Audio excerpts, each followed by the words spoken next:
People can do amazing things. We can use sunbeams to help us travel. We can catch the wind and have it cook our food. Humans could be the smartest creatures that have ever lived on the planet. But because we're human, we can also do stupid things sometimes. When it comes to our relationship with our planet, which provides us with our food, air, and water, we have to admit humans, on the whole, haven't done a great job. To be blunt, we're destroying the natural world that supports us. We know this because we've collected evidence all around the world for years, working with wildlife scientists and researchers using all kinds of monitoring methods. And we've written it all down in here, our Living Planet report. You could think of it as a health check for the planet and a prescription for how to help it recover. We write these reports every couple of years, and the results get more terrifying every time. Here's the shocking new headline from the 2020 report. Since 1970, in just 5 decades, our planet's wildlife populations have plummeted by around 68% in size, which means there's far fewer of many amphibians, reptiles, fish, birds, and mammals. And 68% is just an average. If you look at freshwater creatures, their population sizes have gone down by around 84%. Not surprising, since up to 90% of the world's wetlands have been lost in the past 3 centuries. And when we say lost, what we really mean, more often than not, is destroyed. And if we're honest, people have been central to that destruction. Not intentionally, in most cases, but just by us not thinking about the consequences of our everyday actions. The things we eat, the things we buy, the choices we make. And by big companies who put profit before the planet, exploiting our natural world to get rich quick. And by governments who don't pass strong enough laws to stop it happening.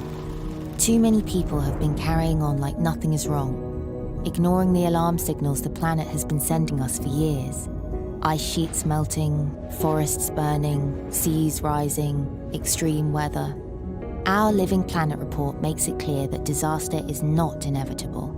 We can turn things around. But we need to shout louder about how serious things are. The good news is we can all play a part in helping to fix it. The first thing we need to think about is food and the way it's produced, as this is one of the biggest causes of habitat loss and destruction. We can make a lot more space for nature just by changing how land is used and what we choose to eat. Switching to a planet-friendly, more plant-based diet is the biggest single step forward we can all take. Growing plant crops uses far less land and ends up with far fewer greenhouse gases than producing meat, so we get delicious food and free up space for nature. The climate change emergency affects wildlife as well as people. We can all help cut down greenhouse gas emissions by switching to 100% renewable energy sources, like wind, solar, and wave power, for our homes, workplaces, and transport. And we need to focus on what are called nature-based solutions, where we work with nature rather than against it. A great example of this is planting trees in urban environments to help improve air quality, capture carbon, and support our personal well-being. You can also help us to put pressure on politicians to pass better, stronger nature laws, to make sure essential changes happen fast enough and will stick. As the world rebuilds from coronavirus, we need to invest in nature. Economic recovery without protecting the planet isn't a recovery at all. As our Living Planet report points out, the world needs to change direction, fast. We've got to bend that downward curve back up. We can reset our relationship with the natural world by putting nature at the heart of all our decisions. Working together, it's absolutely fixable. It's going to take all our ingenuity and energy, but if we pull it off, it will be the greatest human achievement ever.